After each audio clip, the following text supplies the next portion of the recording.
Opinion Murshidabad is burning. A crisis of accountability and appeasement. Murshidabad, a historic heartland of West Bengal, is ablaze with violence that exposes the state's fractured governance and the dangerous undercurrents of political appeasement. Since April 8, 2025, protests over the Waqf Amendment Act have spiraled into deadly chaos, claiming at least 3 lives, injuring dozens, and shattering communities. On April 12, the Calcutta High Court, decrying the state's inadequate response, ordered the deployment of Central Armed Police Forces (CAPF) to quell the unrest, noting a grave and volatile situation. Yet, as central forces step in, the deeper issue festers: a refusal to take responsibility.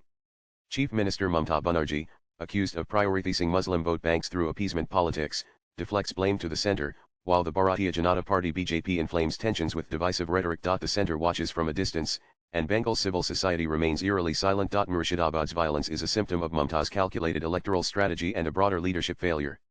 Her pandering for votes has deepened divisions, leaving Bengal's people to pay the price. Until accountability triumphs over vote bank politics, Murshidabad's flames will only grow. Nanan, the violence in Murshidabad, erupting over the Waqf Amendment Act, underscores a state government more invested in votes than stability. Clashes in Jungipur and Samsarganj since April 8 saw mobs torch police vans, block roads, and commit brutal killings. A father and son hacked to death, another shot dead. The Calcutta High Court's April 12 order for CAPF deployment came with a scathing critique: the state's measures were not adequate to control the wildfire of unrest. This failure isn't sudden. Mamata's Trinamool Congress (TMC) has long been accused of soft-pedaling law enforcement in Muslim-majority areas like Murshidabad to secure electoral loyalty. Her swift declaration that Bengal would not implement the Waqf Act made amid rising violence appears less about principle and more about signaling to a key voter base. This appeasement, critics argue, emboldens lawlessness, as seen when police hesitated to act, requiring the High Court's intervention. Murshidabad's chaos demands leaders prioritize governance over vote banks, but Mamata's strategy suggests otherwise. Nanan Mamata Banerjee's refusal to enforce the Waqf Act, announced as Murshidabad burned, is widely seen as a bid to consolidate Muslim votes ahead of the 2026 assembly elections.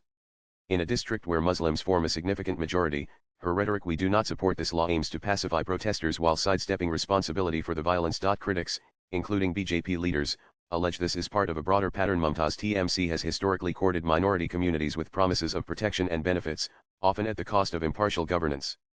For instance, her government's reluctance to crack down on violent protests, coupled with allegations of police inaction during the clashes, fuels perceptions that she prioritizes appeasement over accountability. The 2021 post-poll violence, where TMC cadres allegedly targeted BJP workers with impunity, set a precedent, yet no resignations or reforms followed.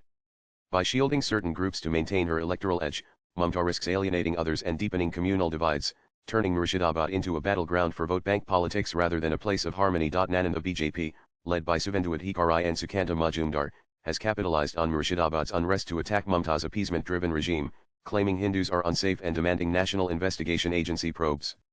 Adhikari's petition triggered the High Court CAPF order, but his party's rhetoric terms like jihadist terror or West Bangladesh pours fuel on an already volatile situation. While highlighting alleged Hindu displacement, the BJP offers no constructive path forward, instead using Murshidabad to polarize voters. This mirrors their strategy in past Bengal crises, like Sandesh Kali, where outrage yielded more headlines than policy proposals. By framing the violence as a TM-enabled Muslim rampage, the BJP sidesteps its own responsibility to foster dialogue or propose economic aid for Murshidabad's impoverished border areas. Both sides play to their bases: Mamata to Muslims, BJP to Hindus, leaving the district's wounds to fester. True leadership would seek de-escalation, not electoral mileage. Nanan, Bengal's cultural elite, once a moral force against injustice, have abandoned Murshidabad's victims.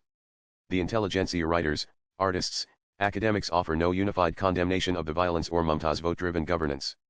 Unlike the RG car protests, which saw urban outrage, Murshidabad's rural tragedy elicits little response, perhaps due to its communal complexity or fear of political backlash. Local media, often aligned with TMC or BJP, either downplays the unrest or amplifies divisive narratives, leaving no space for truth.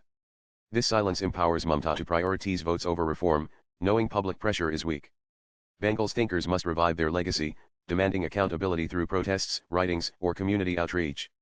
Without their voice, Murshidabad's pain, exacerbated by appeasement politics, risks becoming another forgotten chapter in a state numb to chaos. Nanan, swipe left for next video. Murshidabad's crisis demands bold action, not political games. First, a judicial probe, free from TMC or BJP influence, must investigate the violence, exposing policing failures and political triggers. Second, Mamata must reform law enforcement, ensuring police act impartially, not as tools of vote bank loyalty. Training and oversight are overdue. Third, Both parties should hold public forums in Murshidabad, involving local leaders to debunk Waqf Act myths and rebuild trust. Fourth, the center must fund jobs, schools, and border security to address the despair-fueling unrest. Finally, civil society must lead peace initiatives, countering appeasement with unity. The High Court CAPF order is a lifeline, but only owning failures, especially Mumtaz electoral calculus, can extinguish the fire. Salyan Tungosh is a research scholar and teaches journalism at St. Xavier's College Autonomous, Kolkata. Views expressed in the above piece are personal and solely those of the author. They do not necessarily reflect News 18's views. Latest blogs.